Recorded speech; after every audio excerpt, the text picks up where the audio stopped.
Book 1 of A Tale of Two Cities. Before we dive into this, we have to understand the political climate of France and England, which are the two cities that are focused on in this book. This book takes place in 1775, and the English and French people hate the rulers. The English king has basically no influence over his people, which causes a lot of crimes to occur, especially along the Dover Road, which we will get into later. The French king, King Louis XVI, punishes very harshly for the littlest things, like he will brutally kill someone just for stepping a little bit out of line.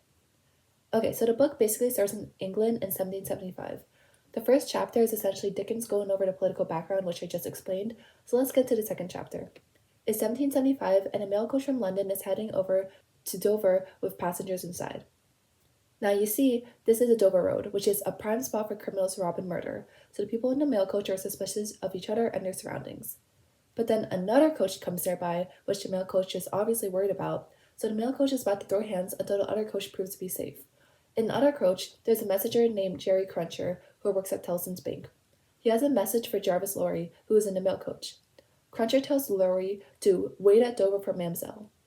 Lorry tells Jerry back to send back the message, recalled to life. The mail coach passengers and drivers are confused, and so is Jerry. And Jerry believes that recalling to life would be bad for his other work because he works many odd jobs at Tellson's bank.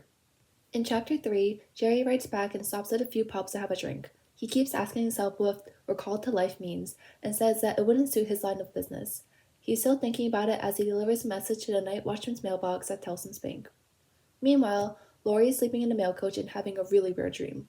So his first dream is that he was wandering around the intervals of Tellson's bank and finding that everything is safe. His second dream is that he was on his way to dig someone out of a grave who has been buried alive for 18 years. In this dream, he asks the man if he wants to live or not, and the man says, "I can't say." Laurie also asks if the man is going to come and see her, and the man is crazy, like he responds, "Seeing her will kill me," or that he has to see her ASAP. The next morning, Laurie arrives at the Royal George Hotel in Dover. While he's eating breakfast, he talks with a waiter about Tellson's bank and how it's prospering. Later in the evening, a 17-year-old girl named Lucy Manette arrived at the same hotel. She got instructions to meet a Tellson's bank employee there regarding some business with her long-dead father. Mr. Laurie and Lucy meet, and Laurie tells Lucy that he was his father's financial advisor. He also says that this conversation between him and Lucy is strictly for business purposes, but he struggles with his emotions as he tells the story of one of his customers. 20 years ago, a man named Dr. Manette married an English woman, and they entrusted their affairs to Tellson's bank. This is how Laurie and Dr. Manette became close. But one day, Dr. Manette got jailed by corrupt French authorities and was taken to a secret prison. Rather than tell Lucy the truth, Lucy's mother lied and said that Dr. Manette was dead, but Lucy's mom died shortly after. Mr. Laurie took Lucy from Paris to London. But Mr. Laurie tells Lucy that her father is not dead. Instead, he has been found, although he was much weaker than he was before. Lucy gets very emotional at this. Mr. Laurie tells Lucy that they are both going to go to Paris so that she can restore her father to life. Lucy's servant, Miss Pross, scolds Mr. Laurie for making Lucy upset and emotional. Mr. Laurie asks Miss Pross if she wants to travel with them to France. Outside a wine shop in Paris, a whole casket of wine spills. Everyone is fighting to get to the wine. They slurp it from the streets, cup it in their hands, and lap it up like animals. People sing and dance in joy. Someone jokingly writes blood on the wall with wine-stained hands.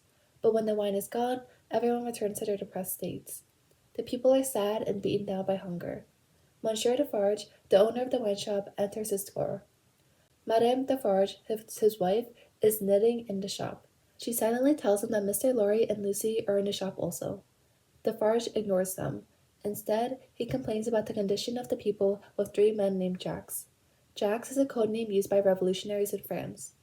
Once the Jacks left, Mr. Laurie speaks with Monsieur Defarge, and Defarge leads Mr. Laurie and Lucy up to his attic.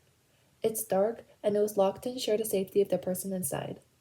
Monsieur Defarge opens the door, and inside there is a white-haired man leaned over a bench making shoes. The shoemaker is dressed in tatters. Defarge asks him of his name, but he responds 105 North Tower. Mr. Laurie asks the shoemaker if he recognizes anyone. For a second, the shoemaker seems like he does, but then his face is clouded over again.